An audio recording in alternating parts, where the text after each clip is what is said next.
সম্মানিত দর্শক মণ্ডলী, আসন্ন জাতীয় নির্বাচনে ইসলামিক দলগুলোকে ভোট দিব কি দিব না, এটা নিয়ে হানাফি সালাফি সকল আলেম ওলামাদের ভিতরে এবং সাধারণ জনগণের ভিতরে একটা কৌতূহল সৃষ্টি হয়েছে, একটা বিভ্রান্ত সৃষ্টি হয়েছে, একটা মতনৈক্য সৃষ্টি হয়েছে।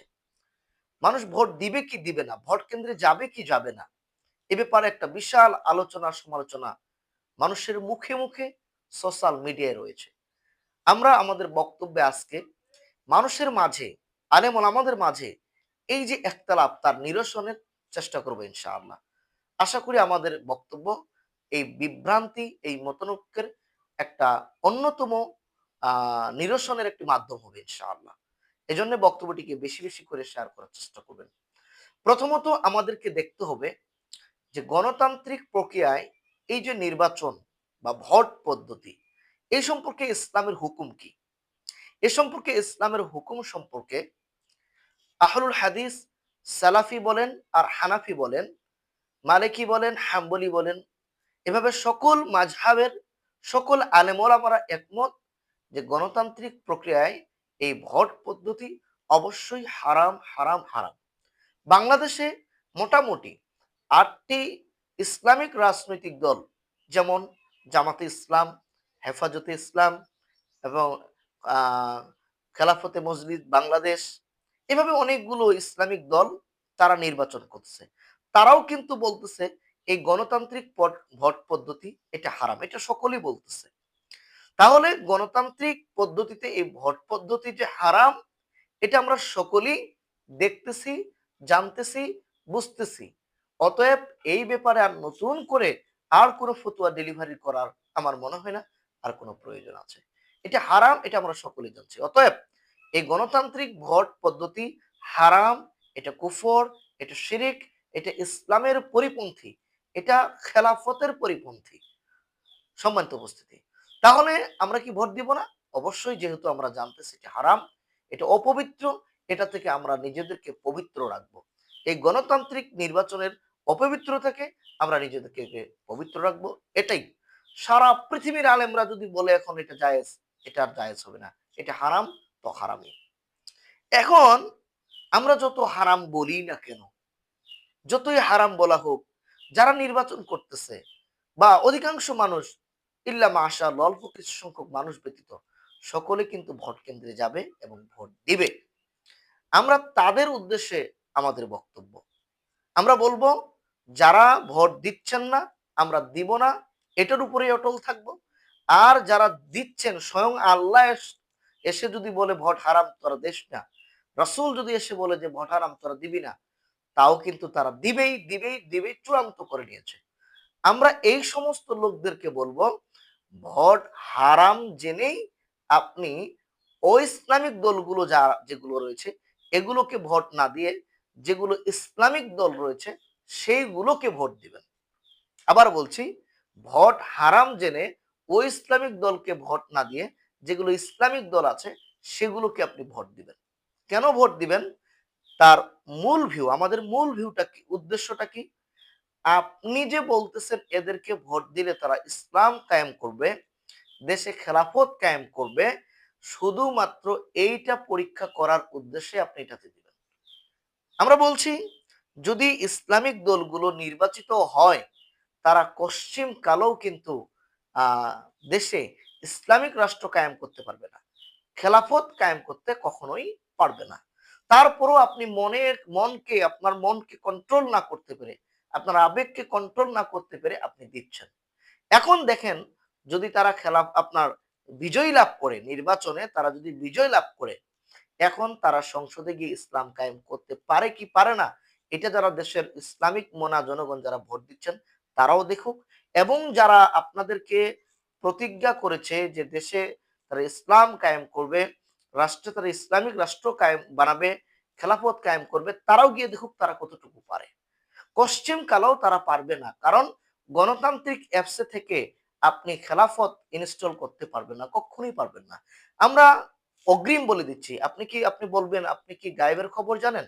জি না, আমি গায়েবের খবর জানি না, আমি বাস্তবতার খবর জানি। আমরা বাস্তব ইতিহাসে যদি আমরা একটু বেগে যাই, এই তো কিছুদিন আগে আমি 5টা দেশ আপনাকে দেখাবো। আলজেরিয়া 1991 সাল, সেখানকার ইসলামিক দল, রাজনৈতিক দল FIS, তারা নির্বাচনে জয়লাভ করেছিল। জয়লাভ করার পর 1 বৎসর তারা তারা দেশ চালিয়েছে।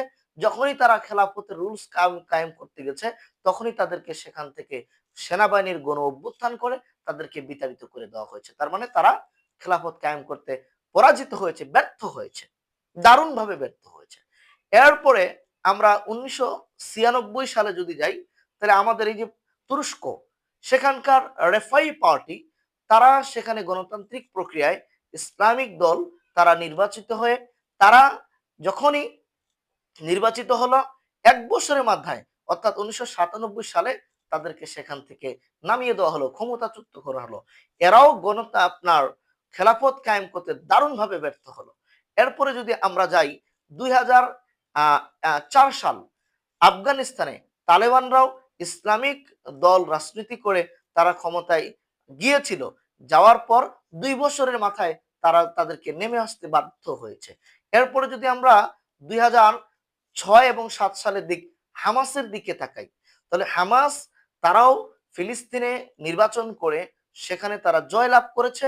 1 বছর পর তাদেরকে সেখান থেকে বিতাড়িত হতে হয়েছে। তারাও খেলাফত কায়েম করতে দারুণভাবে ব্যর্থ হয়েছে। এরপরে যদি আমরা 2012 সাল, মিশরের অনেক বড় একটি দল ব্রাদারহুড, এই ব্রাদারহুড 2012 সালে তারা নির্বাচিত হলো ইসলামিক দল হিসেবে, তারা ক্ষমতায় গেল। 2013 সালে তারা দারুণভাবে পরাজিত হয়ে খেলাফত কায়েম করতে ব্যর্থ হয়ে ফিরে আসলো।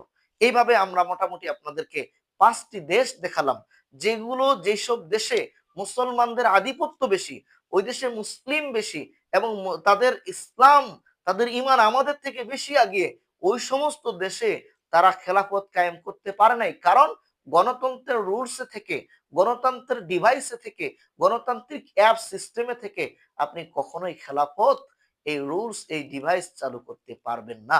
এজন্য আমরা বলতেছি, এই যে যখন জামাত ইসলাম ক্ষমতায় যাবে, তারাও যখন ক্ষমতায় গিয়ে আপনার করতে চাইবে, গণতান্ত্রিক ভাবে খেলাফত কায়েম করতে চাইবে, তাদেরকেও কিন্তু নামিয়ে দেওয়া হবে।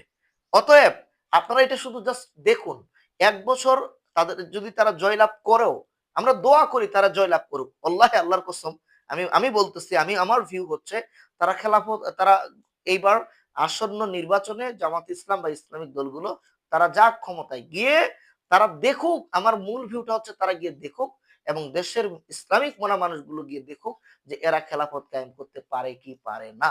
এই উদ্দেশ্যেই বলছি, যারা ভোট একান্তই দিবেন, আল্লাহ যদি এসে বলে যে ভোট না হারাম, তারপরও যারা দিবেন, রাসূল যদি এসে বলে ভোট হারাম, তারপরও যারা দিবেন, তারা বলবো যান ইসলামিক দলগুলোতে দেন এবং এর রেজাল্ট দেখেন। আপনি বলবেন যে কেন এটা নামতে হবে কেন? আপনি অন্যান্য দেশের হিস্ট্রি গুলো দেখেন, যখনই তারা খেলাফত কায়েম করতে গেছে, তখন বহিরাষ্ট্রের যে চাপগুলো আসছে, এতে করে যে অর্থনৈতিক সমস্যা, সামাজিক সমস্যা, পররাষ্ট্রনৈতিক সমস্যা, কূটনৈতিক সমস্যা, এভাবে বিভিন্ন খাদে যে সমস্যাগুলো তৈরি হয়েছে, এই খাদে তৈরি হওয়া মানুষগুলো যখন সমস্যা তৈরি হয়েছে, তখন জনগণ তাদের বিরুদ্ধে ফতুয়া দিয়ে তাদের বিরুদ্ধে গণ আন্দোলন করে তাদেরকে নামতে বাধ্য করেছে। কারণ তারা যখনই এই সমস্যাগুলো তৈরি হবে, দেশে যে অভাব তৈরি হবে, এই অভাব মেনে নেওয়ার মতো বাংলাদেশের মানুষের ইমান নেই তো। এদের এত বড় ইমানটা এত শক্তিশালী না যে না খেয়ে থাকবে, তাও বলবে আমার ভারতের আলুর দরকার নেই, উম, কেরাসিন তেলে থাকবো, আমার ইন্ডিয়ার বিদ্যুতের দরকার নেই। এই দেশের মানুষের এতখানি ইমান না। তারা যখন দেখবে যে সুদ ভিত্তিক যত এনজিও বন্ধ হয়ে গেছে, এদের কারবার বন্ধ, ব্যবসা বাণিজ্য বন্ধ, ইত্যাদি ইত্যাদি, তারপর যখন দেখবে যে হাত কাটা হচ্ছে, এই করা হচ্ছে, তখন ভাইয়ের জন্য তারা সুপারিশে লিপ্ত হয়ে যাবে, না আমার ভাইয়ের হাত কাটা যাবে না, আমার ভাইকে জেনা রজম করা যাবে না, ইত্যাদি ইত্যাদি কারণে এই দেশের মানুষ বলবে না জামাত ইসলাম দরকার নেই, আমার আগের যে দলগুলো ছিল সেটা ভালো ছিল। অতএব তাহলে আমাদের করণীয় কি?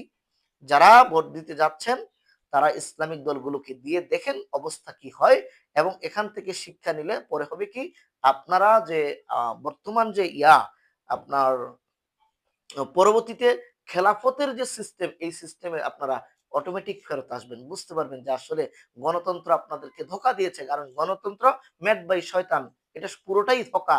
আর খেলাফত, এটা আল্লাহ প্রদত্ত বিধান, পুরোটাই আল্লাহর ওয়াদা, ওয়াদ আল্লাহু হক, আল্লাহ তাআলার ওয়াদা হক। এই জন্য খেলাফত এটাই চূড়ান্ত সত্য, এটাই আমাদের লক্ষ্য, এটাই আমাদের উদ্দেশ্য। আমরা খেলাফতের দিকে যাচ্ছি।